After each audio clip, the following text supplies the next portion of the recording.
긴급 속보입니다. We are following 유럽 breaking 최고 news out of 부유층 자녀들이 Washington this 다니는 hour 취리히 as developments 국제학교. continue to 학생 unfold. 30명이 탄 비행기가 인천공항에 긴급 착륙했습니다. 스위스 학생이 한국 병원에서 죽을 뻔했다고요? 그런데 치료비가 단 10만 원? 도쿄로 향하던 교육 탐방단은 슈퍼 태풍 난마도를 피해 예상치 못한 한국 땅을 밟게 되었는데요. 착륙 직후 벌어진 일이 충격적입니다. 학생 한 명이 갑작스런 아나필락시스 쇼크로 쓰러진 겁니다. 새벽 2시, 낯선 나라, 언어도 통하지 않는 상황. 스위스에서라면 응급 헬기를 불러도 30분은 걸렸을 텐데 인천공항 의료진은 단 3분 만에 도착했습니다. 더 놀라운 건 그 다음이었습니다. 스위스 부모들이 수백만 원의 치료비를 각오했지만 한국은 외국인 응급 환자에게도 파격적인 의료 서비스를 제공했습니다. 72시간 후, 이 스위스 학생들은 부모들에게 충격적인 메시지를 보냈습니다. 한국에서 의대 다니고 싶어요. 도대체 무슨 일이 있었던 걸까요? 영상 시작 전 구독과 좋아요는 큰 힘이 됩니다. 안녕하세요. 저는 스위스 취리히 국제학교에서 생물학을 가르치는 안드레아스 밀러입니다. 20년째 교편을 잡고 있죠. 지난 9월에 제가 겪은 일은 제 인생을 완전히 바꿔놓았습니다. 취리히 국제학교는 유럽 최고 명문이죠. 학비만 연간 1억 원이 넘습니다. 학생 대부분은 스위스 금융계, 제약회사 임원, 국제기구 고위직 자녀들이에요. 매년 가을 고등학교 2학년들을 위한 해외 교육 탐방이 있는데 작년엔 일본이 목적지였습니다. 30명의 학생과 교사 3명이 함께했어요. 도쿄대학 견학 리켄 연구소 방문, 일본 첨단 의료시설 탐방이 주요 일정이었죠. 9월 15일 오후 루프트한자 직항편으로 출발했습니다. 기내식을 먹을 때까지만 해도 순조로웠죠. 하지만 러시아 상공을 지날 무렵 기장 안내방송이 나왔습니다. 슈퍼 태풍 난마돌이 일본 전역을 강타해 모든 공항이 폐쇄됐다는 겁니다. 학생들이 웅성거리기 시작했죠. 16살 엠마가 불안하게 물었어요. 선생님, 우리 어디로 가는 거예요? 30분 후 기장이 다시 방송했습니다. 인천국제공항으로 향합니다. 한국. 학생 대부분은 BTS는 알지만 나라에 대해선 무지했죠. 17살 막스는 농담처럼 물었어요.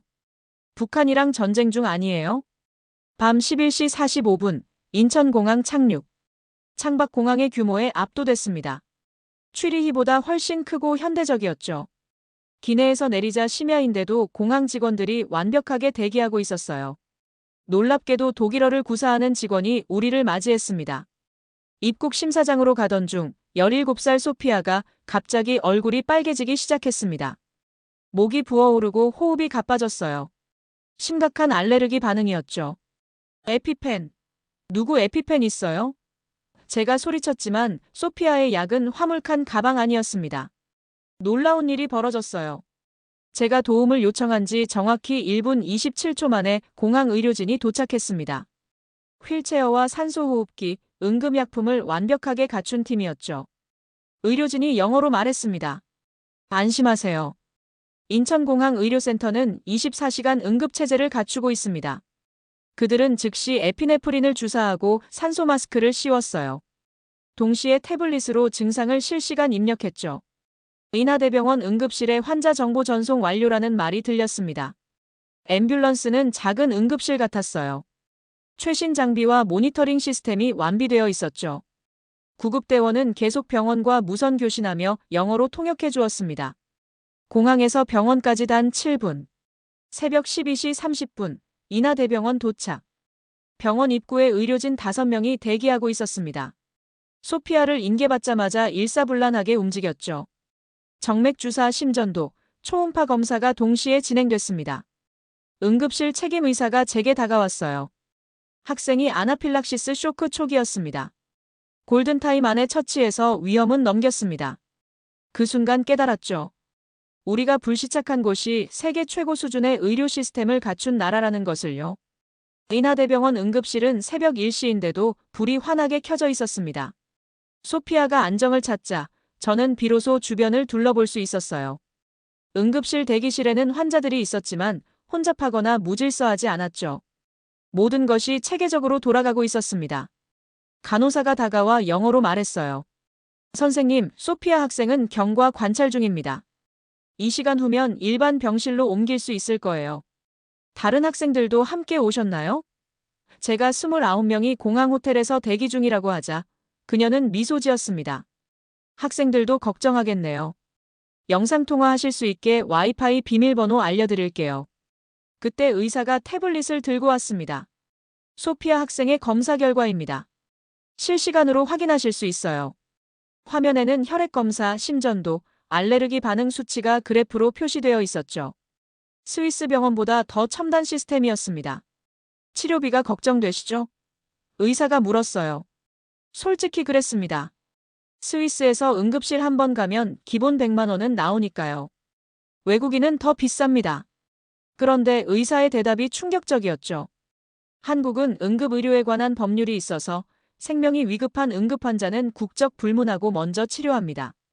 비용도 한국인과 동일해요. 새벽 2시 소피아 부모님과 화상통화를 했습니다. 취리히의 아버지는 은행 임원이었어요. 즉시 헬기라도 보내겠다고 하셨지만 제가 상황을 설명하자 놀라셨죠. 한국 의료진이 그렇게 빨리 대응했다고요? 비용은 얼마나 준비해야 하죠? 그때 병원 국제진료센터 직원이 왔습니다. 새벽인데도 근무 중이었어요. 소피아 학생 보호자시죠? 현재까지 응급처치, 검사, 약물 투여 포함해서 총 12만 원입니다. 한국 원화로요. 유로로 환산하니 80유로였습니다. 스위스의 10분의 1 가격이었죠. 소피아 아버지가 믿을 수 없다는 표정이었어요. 정말 그게 전부인가요? 숨겨진 비용은 없고요. 직원이 웃으며 답했습니다. 한국은 의료비가 투명합니다. 모든 항목이 전산으로 관리되고 과잉 진료를 막는 시스템이 있어요. 새벽 3시 소피아가 일반 병실로 옮겨졌습니다. 6인실이었지만 깨끗하고 현대적이었어요. 각 침대마다 개인 TV와 냉장고가 있었죠. 간호사가 설명했습니다. 한국은 병실 등급이 있지만 기본 6인실도 충분히 쾌적해요. 원하시면 1인실로 옮길 수 있지만 의료의 질은 똑같습니다. 놀라운 건 병원 내 편의시설이었어요. 24시간 편의점이 병원 1층에 있었고 은행 ATM도 있었죠. 새벽인데도 환자 보호자들이 편의점에서 필요한 물건을 사고 있었습니다. 스위스 병원에선 상상도 못할 광경이었어요. 아침 7시 회진 시간이었습니다. 교수님과 전공의 4명이 함께 왔어요. 놀랍게도 그중 한 명이 독일어로 인사했습니다. 독일에서 1년 연수했어요. 소피아 학생 상태 설명드릴게요. 알레르기 원인부터 치료 계획까지 상세히 설명해 주었죠. 한국은 의대 교육이 어떤가요? 제가 물었습니다. 전공의가 답했어요. 6년 과정이고 졸업 후 4년 전공의 수련을 받아요. 경쟁이 치열하지만 그만큼 실력 있는 의사가 되죠. 응급의학과는 특히 24시간 교대 근무로 언제든 최상의 진료를 제공합니다. 그때 옆 침대 할머니가 소피아를 보며 뭔가 건네주셨어요. 바나나와 요구르트였죠. 한국어로 뭐라고 하시는데 간호사가 통역했습니다. 외국에서 온 학생이 아프다니 마음이 아프다고 빨리 나으라고 하세요. 소피아가 눈물을 글썽였어요. 선생님, 한국 사람들은 왜 이렇게 친절한가요? 저도 뭉클했죠. 의료 시스템뿐만 아니라 사람들의 따뜻함까지 한국은 정말 특별한 나라였습니다. 아침 8시 소피아가 안정을 되찾자 저는 병원 주변을 둘러보기로 했습니다. 다른 학생들에게 약이나 필수품을 사다 주려고요. 병원을 나서자 놀라운 광경이 펼쳐졌습니다. 새벽부터 영업하는 약국들이 곳곳에 있었어요. 첫 번째 약국에 들어갔을 때 약사가 영어로 인사했습니다. 무엇을 도와드릴까요? 제가 알레르기 약을 찾는다고 하자 즉시 태블릿을 꺼내 보여주었어요. 처방전 없이 살 수 있는 약과 처방이 필요한 약을 구분해서 보여드릴게요. 한국은 의약 분업이 철저해서 안전합니다. 약국 한쪽 벽면에는 다양한 건강기능식품이 진열되어 있었습니다. 홍삼, 비타민, 유산균까지. 약사가 설명했어요. 한국 사람들은 예방의학을 중시해요. 아프기 전에 건강을 관리하죠. 이런 제품들도 식약처 인증을 받은 것들입니다. 가격도 충격적이었어요. 타이레놀 한 통이 3,000원, 밴드가 2,000원. 스위스의 5분의 1 가격이었죠. 소피아를 위한 알레르기 약도 8,000원에 구입했습니다. 스위스에선 의사 처방 없이는 살 수도 없고 있어도 50유로는 넘는 약이었어요. 약국을 나와 걷다가 24시간 의원을 발견했습니다. 365일 연중 무휴라는 간판이 눈에 띄었죠. 호기심에 들어가 봤어요. 새벽인데도 의사가 진료 중이었습니다. 간호사가 설명했어요. 한국은 동네 의원도 야간 진료를 해요. 응급실 갈 정도는 아닌데 불편한 분들이 많이 오시죠. 의원 대기실에서 놀라운 장면을 목격했습니다. 할아버지 한 분이 혈압을 재고 계셨는데 기계가 음성으로 결과를 알려주더군요. 정상 혈압입니다. 꾸준히 관리하세요. 옆에는 무료로 사용할 수 있는 혈당 측정기도 있었어요. 병원으로 돌아가는 길 한 의원도 보였습니다. 침술과 한약을 다루는 전통의학병원이었죠. 간판에 영어 설명도 있었어요. 코리언 트러디셔널 메더선. 한 할머니가 나오시며 만족스러운 표정을 짓고 계셨습니다. 병원 로비로 들어서니 이른 아침부터 많은 사람들이 있었어요. 그런데 질서정연했죠. 번호표를 뽑고 차례를 기다리는 시스템이 완벽했습니다. 대형 스크린에 대기 인원과 예상 시간이 표시되고 있었어요. 원무과 직원을 만나 물었습니다. 한국 병원이 다 이렇게 체계적인가요? 그녀가 웃으며 답했죠. 네, 대부분 그래요. 전산 시스템으로 모든 게 연결되어 있어요. 환자 정보, 검사 결과, 처방 전까지 실시간으로 공유됩니다. 그때 놀라운 걸 발견했어요. 병원 로비에 건강보험 자격득실 확인 기계가 있었습니다. 직원이 설명했어요. 한국은 전 국민 건강보험이에요. 이 기계로 보험 자격을 즉시 확인할 수 있죠. 외국인도 6개월 이상 거주하면 자동 가입됩니다. 9시가 되자 병원 내 카페가 문을 열었습니다. 환자 보호자들이 커피를 마시며 잠시 쉬고 있었어요. 한 아주머니가 제게 말을 걸어왔습니다. 영어는 서툴렀지만 진심이 느껴졌죠.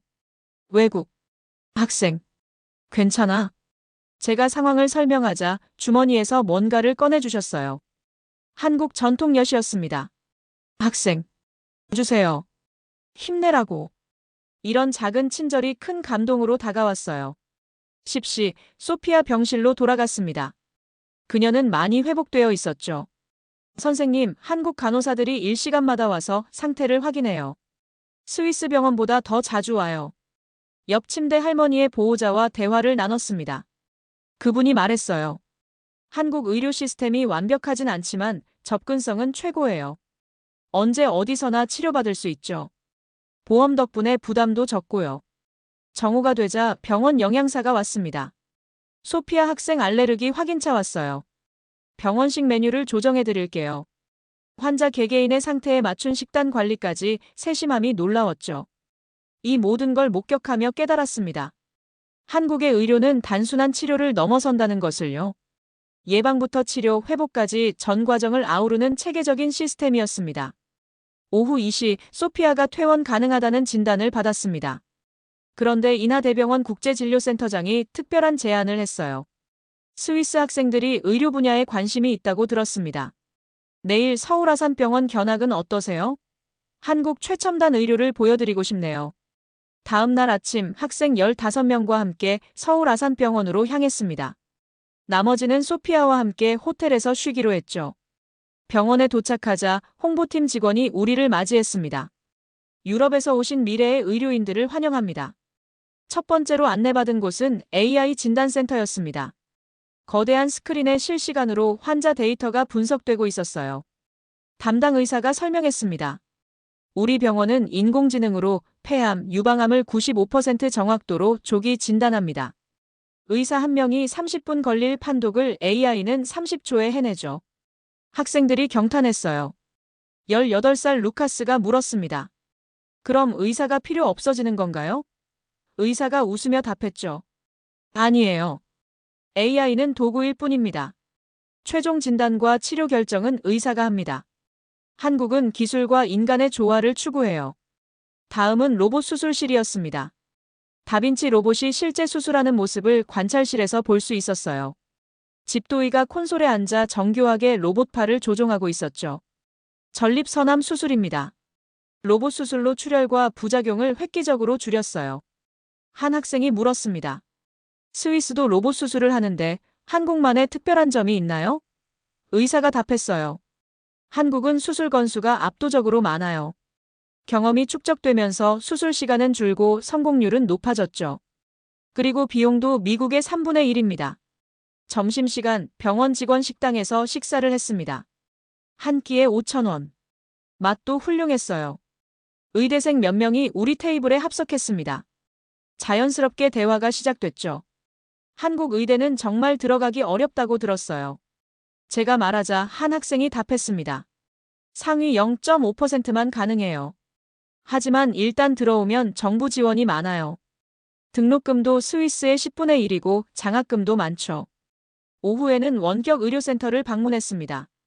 대형 모니터에 강원도 산간 지역이 연결되어 있었어요. 서울 의사가 화상으로 할머니를 진료하고 있었죠. 교통이 불편한 지역 주민들을 위한 서비스예요. 약 처방도 원격으로 가능합니다. 17살 엠마가 감탄했어요. 스위스는 산악 지역이 많은데 이런 시스템이 있다면 정말 유용할 것 같아요. 센터장이 덧붙였습니다. 한국은 IT 인프라가 탄탄해서 가능했어요. 전국 어디나 초고속 인터넷이 연결되죠. 병원 내 재활센터도 인상적이었습니다. 가상현실 재활 프로그램을 직접 체험해봤어요. VR 헤드셋을 쓰고 게임처럼 재활 운동을 하는 거였죠. 뇌졸중 환자들의 재활 의욕을 높이는 효과가 있어요. 지루한 반복 운동이 즐거운 게임이 되는 거죠. 마지막으로 방문한 곳은 병원 내 의과대학이었습니다. 시뮬레이션 센터에서 학생들이 마네킹으로 응급처치를 연습하고 있었어요. 교수가 설명했습니다. 실제 환자를 만나기 전 충분히 연습합니다. 환자 안전이 최우선이니까요. 한 의대생과 깊은 대화를 나눴습니다. 한국 의사가 되려면 얼마나 공부해야 하나요? 의대 6년, 인턴 1년, 레지던트 4년, 최소 11년이에요. 하지만 보람 있어요. 한국은 의사를 존경하고 사회적 책임도 크거든요. 견학을 마치고 나오며 학생들의 표정이 진지해졌습니다. 루카스가 말했어요. 한국 의료가 이렇게 앞서 있을 줄 몰랐어요. 기술과 인간미가 균형을 이루고 있네요. 버스로 호텔로 돌아가는 길 학생들은 계속 토론했습니다. 한국 의료 시스템의 장단점, 스위스가 배울 점, 미래 의료의 방향까지. 이 견학이 그들의 진로에 큰 영향을 줄 것 같았습니다. 셋째 날 아침 학생들이 특별한 요청을 했습니다. 선생님, 한국 사람들은 왜 이렇게 건강해 보이나요? 비결을 알고 싶어요. 마침 호텔 매니저가 강남의 종합검진센터를 추천했죠. 한국인들의 건강 비결을 직접 보실 수 있을 거예요. 오전 9시 강남 차병원 종합검진센터에 도착했습니다. 건물 전체가 검진센터였어요. 로비는 특급 호텔 같았죠. 직원이 우리를 맞이했습니다. 견학 오신 스위스 학생들이시죠? 한국의 예방의학 시스템을 보여드리겠습니다. 첫 번째로 안내받은 곳은 기본검진 구역이었습니다. 수십 명이 체계적으로 검진받고 있었어요. 센터장이 설명했습니다. 한국은 직장인 누구나 2년마다 무료 건강검진을 받아요. 국가가 지원하죠. 암 조기 발견율이 세계 최고 수준입니다. 16살 사라가 놀라워했어요. 스위스는 개인이 비용을 다 내야 하는데 한국은 정부가 지원한다고요? 센터장이 고개를 끄덕였습니다. 위암, 대장암, 유방암, 자궁경부암은 국가호대 암으로 지정해서 무료 검진을 제공해요. VIP 검진실도 구경했습니다. MRI, CT, PET-CT까지 최첨단 장비가 즐비했죠. 하루 만에 전신 정밀 검사가 가능해요. 많은 외국인들이 한국에 와서 검진받고 갑니다. 품질은 높고 가격은 미국의 5분의 1이거든요. 검진 결과 상담실에서 흥미로운 장면을 목격했습니다. 의사가 3D 영상으로 환자에게 설명하고 있었어요. 여기 보시면 혈관에 약간의 플라크가 있네요. 지금부터 관리하면 충분히 예방 가능합니다. 환자는 태블릿으로 자신의 검진 결과를 실시간으로 확인하고 있었죠. 다음은 센터 내 운동 처방실이었습니다. 운동 전문가가 검진 결과를 바탕으로 맞춤 운동을 처방하고 있었어요. 당신은 근육량이 부족하니 이런 운동을 하세요. 앱으로 동영상도 보내드릴게요. 영양상담실도 있었습니다. 영양사가 개인별 식단을 짜주고 있었죠. 한국인들은 김치, 된장 같은 발효식품을 많이 먹어요. 장 건강에 좋죠. 하지만 나트륨은 줄여야 해요. 상담받는 분이 스마트폰 앱으로 식단을 기록하는 모습이 인상적이었습니다. 점심은 병원 내 웰빙 레스토랑에서 먹었습니다. 칼로리와 영양소가 표시된 건강식이었죠. 한 학생이 말했어요. 병원 레스토랑이 이렇게 고급스러울 수 있나요? 식사 중 옆 테이블 한국인과 대화를 나눴습니다. 40대 직장인이었어요. 저는 매년 검진받아요. 회사에서 지원해주거든요.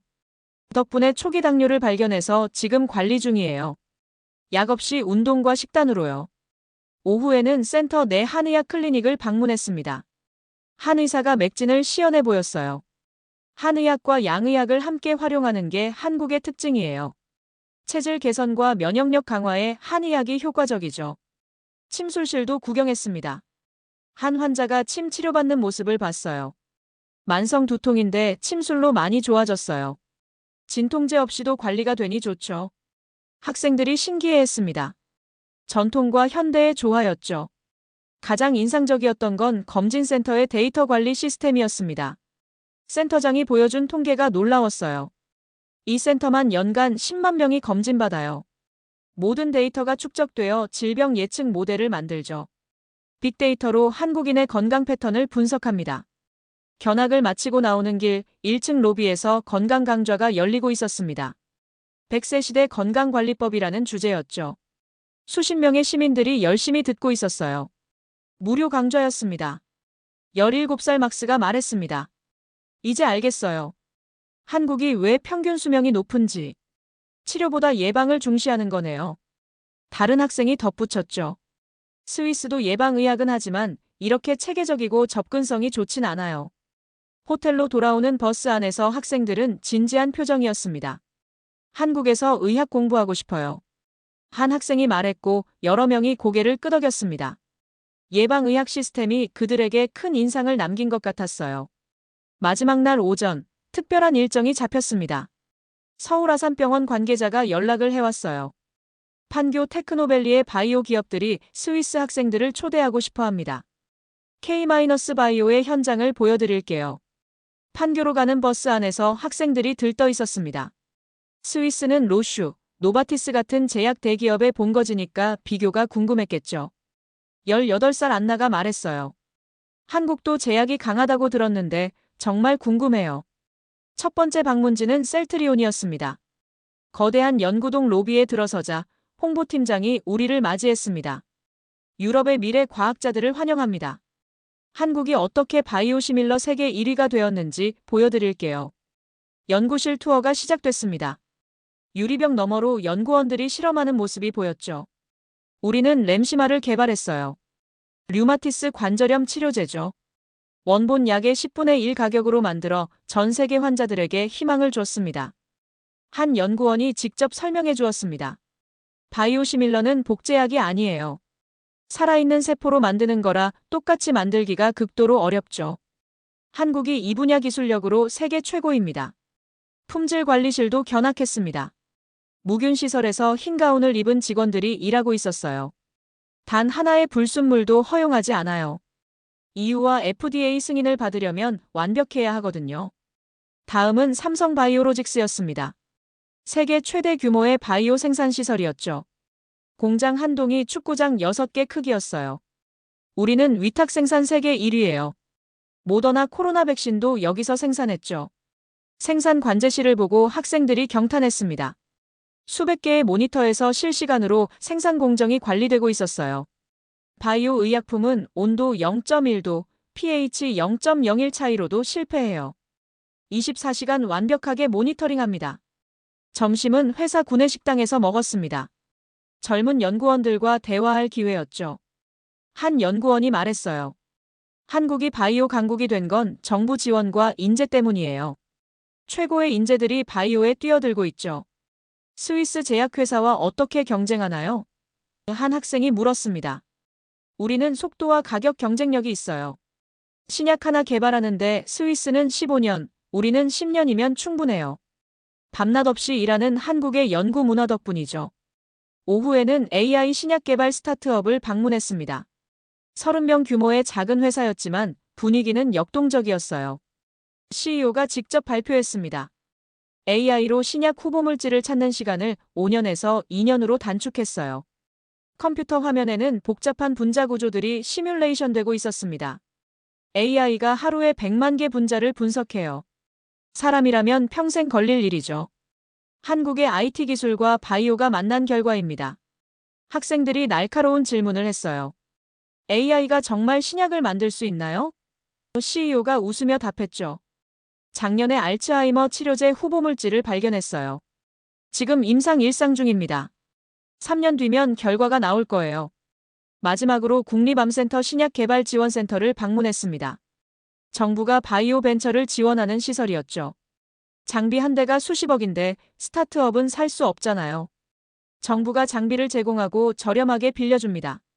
인큐베이팅 공간도 있었어요. 수십 개 스타트업이 입주해 있었죠. 월세 걱정 없이 연구에만 집중할 수 있어요. 한국 정부는 바이오를 미래 먹거리로 보고 전폭 지원합니다. 견학을 마치고 돌아오는 버스에서 학생들은 충격에 빠져 있었습니다. 루카스가 말했어요. 스위스가 제약 강국인 건 맞지만 한국의 성장 속도는 무서워요. 10년 후엔 추월당할 수도 있을 것 같아요. 18살 소피가 덧붙였습니다. 한국은 도전 정신이 대단해요. 실패를 두려워하지 않고 계속 혁신하네요. 이번 여행에서 아팠던 소피아도 고개를 끄덕였죠. 한국에서 바이오를 공부하고 싶어요. 이런 역동적인 환경에서 연구하면 성장이 빠를 것 같아요.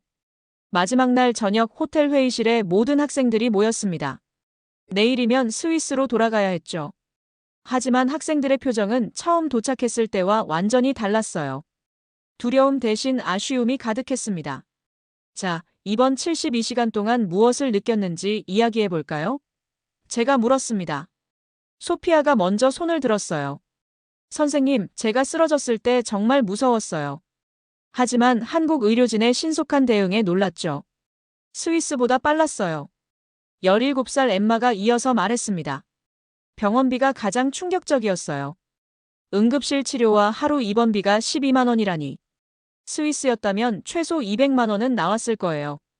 한국이 진정한 의료복지국가 같아요. 그때 호텔 매니저가 노크를 했습니다. 학생 부모님들과 화상통화 연결됐습니다. 대형 스크린에 스위스 부모들이 나타났죠. 다들 걱정스러운 표정이었습니다. 소피아 아버지가 먼저 물었어요. 딸이 정말 괜찮은가요? 한국 병원 수준이 어떤가요? 제가 차분히 설명했습니다. 인하대병원은 최고 수준이었습니다. 응급 대응부터 치료까지 완벽했어요. 오히려 스위스보다 나았다고 감히 말씀드립니다. 화면에서 웅성거림이 들렸습니다. 한 어머니가 물었어요. 의료비는 얼마나 나왔나요? 총 12만 원입니다. 한국 원화로요. 순간 정적이 흘렀죠. 믿을 수 없다는 표정들이었습니다.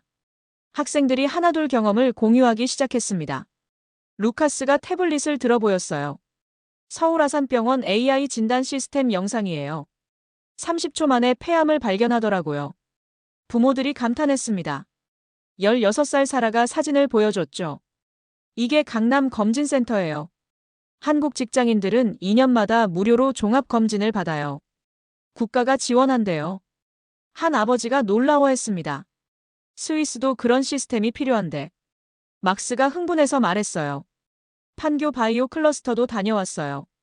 셀트리온이 만든 바이오 시밀러가 원약의 10분의 1 가격이래요. 전 세계 환자들을 위한 혁신이죠. 그때 한 어머니가 중요한 질문을 했습니다. 한국 의료 시스템의 비결이 뭘까요? 저는 3일간 관찰한 것을 정리해서 답했습니다. 첫째, 접근성입니다. 24시간 약국, 365일 병원, 어디서나 10분 내 응급실 도착. 둘째, 전 국민 건강보험으로 누구나 치료받을 수 있죠. 셋째, IT 기술과 의료의 융합입니다. AI 진단부터 원격 진료까지. 넷째, 예방 중심 의료예요. 정기검진으로 조기 발견. 마지막으로 의료진의 헌신입니다. 안나가 덧붙였어요. 그리고 한국 사람들의 정의요. 병원에서 만난 할머니가 소피아에게 음식을 나눠주셨어요. 외국인인데도 가족처럼 대해주셨죠. 화상통화가 끝날 무렵 소피아 아버지가 말했습니다. 한국이 그런 나라인 줄 몰랐네요. 딸을 한국 대학에 보내는 것도 고려해봐야겠습니다. 다른 부모들도 비슷한 반응이었어요. 통화가 끝나고 학생들끼리 진지한 대화가 이어졌습니다. 나는 한국에서 의대 다니고 싶어. 나는 바이오 연구하고 싶어. 한국어 공부 시작해야겠다. 저는 학생들에게 마지막 과제를 줬습니다. 각자 이번 경험을 리포트로 작성하세요. 학교에서 발표할 거예요. 학생들이 열정적으로 노트북을 펴들었죠. 밤 11시, 저는 호텔 옥상에 올라가 서울의 야경을 바라봤습니다. 불빛이 가득한 도시, 24시간 깨어있는 병원들. 이곳에서 보낸 72시간이 제 교육관을 바꿔놓았습니다. 스위스는 분명 부유한 나라입니다. 하지만 한국이 보여준 의료 시스템은 돈으로만 만들 수 없는 것이었어요. 기술과 정책, 그리고 사람들의 의식이 어우러진 결과였죠. 학생들에게도 이번 경험은 인생의 전환점이 될 것 같았습니다. 단순한 불시착이 아니라 새로운 세계를 발견한 기회였으니까요. 인천공항으로 돌아가는 버스 안 학생들은 침묵했습니다. 창밖으로 스쳐 지나가는 서울 풍경을 눈에 담느라 바빴죠. 누군가 작게 말했어요. 벌써 떠나야 하다니. 공항에 도착하자 뜻밖의 사람들이 기다리고 있었습니다. 인하대병원 의료진이었어요. 소피아를 치료했던 응급실 의사가 웃으며 다가왔습니다. 잘 회복된 것 같네요. 스위스까지 안전한 여행 되세요. 간호사가 작은 선물 봉투를 건넸어요. 한국 전통 마스크와 홍삼 캔디였죠. 면역력 강화에 좋아요. 학생들 나눠 드세요. 소피아가 눈물을 글썽이며 감사 인사를 했습니다. 체크인 카운터에서 또 놀라운 일이 일어났습니다. 항공사 직원이 말했어요. 학생분들의 사연을 들었습니다. 기장님이 직접 기내 안내를 하시겠대요. 2달 후, 취리히 국제학교 대강당. 500명의 학생과 학부모가 모였습니다. 한국 의료 시스템 특별 발표회였죠. 저와 학생들이 준비한 프레젠테이션이었습니다. 루카스가 첫 발표자로 나섰어요. 한국의 응급의료 대응 시간은 평균 7분입니다. 스위스는 15분이죠. 이 8분 차이가 생명을 구합니다. 그래프와 영상이 스크린에 떴고 청중들이 감탄했습니다. 소피아가 이어받았습니다. 저는 한국 병원에서 새 생명을 얻었어요. 치료비는 단 12만 원. 스위스였다면 200만 원은 넘었을 거예요. 한국의 건강보험 시스템을 우리도 연구해야 합니다. 발표가 끝나자 박수가 쏟아졌습니다. 질문도 이어졌죠. 교육청 관계자가 물었어요. 한국과 교육 교류가 가능할까요? 제가 답했습니다. 이미 연락을 취하고 있습니다. 한 달 후 놀라운 소식이 왔습니다. 스위스 보건부에서 한국 의료 시스템 벤치마킹 팀을 파견하기로 했다는 거예요. 우리 학생들의 발표가 영향을 미친 겁니다. 더 놀라운 건 학생들의 변화였습니다. 8명이 한국어 학원에 등록했어요. 5명은 의대 진학을 목표로 공부에 매진했죠. 소피아는 연세대 의대 국제 프로그램에 지원서를 냈습니다. 6개월 후 루카스에게서 이메일이 왔습니다. 선생님 합격했어요. KAIST 바이오 민 뇌공학과요. 축하 메시지가 이어졌죠. 막스는 서울대 약대, 엠마는 성균관대 의대에 합격했습니다. 그해 여름, 저는 다시 한국을 방문했습니다. 이번엔 공식 초청이었죠. 한- 스위스 의료교육 교류 협정식이었습니다. 취리히 국제학교와 서울의대가 자매결연을 맺었어요. 협정식장에서 인하대병원 응급실장을 다시 만났습니다. 그때 학생들 잘 있나요? 네, 덕분에 여러 명이 한국대학에 진학했어요. 그가 미소 지었죠. 의료는 국경이 없습니다. 함께 더 나은 미래를 만들어가요. 1년 후 소피아에게서 영상통화가 왔습니다. 연세대 교정을 배경으로 한 그녀는 행복해 보였어요. 선생님, 한국 의대 수업은 정말 힘들지만 보람 있어요. 매일 새로운 걸 배워요. 그녀 뒤로 다양한 국적의 학생들이 보였습니다. 국제반 친구들이에요. 미국, 중국, 인도에서 왔어요. 한국이 글로벌 의료 교육의 허브가 되고 있어요. 2년이 지난 지금 그날의 긴급 착륙은 우리 학교의 전설이 되었습니다. 매년 신입생들이 그 이야기를 듣고 싶어 해요. 한국 대학 진학을 꿈꾸는 학생도 늘었죠. 스위스 언론도 주목했습니다. 왜 스위스 엘리트들이 한국 의대를 선택하는가라는 특집 기사가 났죠. 한국의 의료 혁신과 교육 시스템이 유럽에 알려지는 계기가 되었습니다. 최근 스위스 정부는 한국형 건강검진 시스템 도입을 검토 중입니다. 디지털 헬스케어 분야에서도 한국 기업과 협력을 추진하고 있죠. 돌이켜보면 태풍 때문에 일어난 긴급 착륙이 축복이었습니다. 한국이라는 나라를 제대로 알게 됐고 학생들의 미래가 바뀌었으니까요. 이제 저는 확신을 갖고 학생들에게 말합니다. 세계가 주목하는 의료 강국이 어디냐고. 바로 대한민국이다. 오늘 들려드린 이야기는 여기까지입니다. 스위스 취리히 국제학교 학생들의 예상치 못한 한국 방문, 그리고 72시간 만에 완전히 바뀐 인생 이야기 어떠셨나요? 한국의 의료 시스템이 세계에 미친 영향과 학생들의 감동적인 변화, 마음에 드셨다면 좋아요와 구독 버튼을 꼭 눌러주세요. 여러분의 응원이 더 많은 감동 스토리를 전하는 큰 힘이 됩니다. 다음에도 더욱 놀라운 이야기로 찾아뵙겠습니다. 시청해주셔서 감사합니다.